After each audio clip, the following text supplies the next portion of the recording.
อ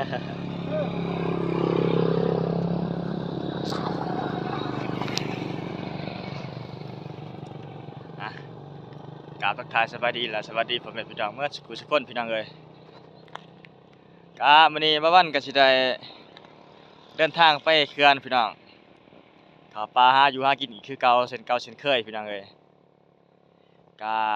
ไปด้วยความทุกข์ยากปากหม้องนี่แหละพี่น้องจะได้ขอให้พี่น้องจงติดตามและให้กำลังใจเด้อพี่น้องเอ้ย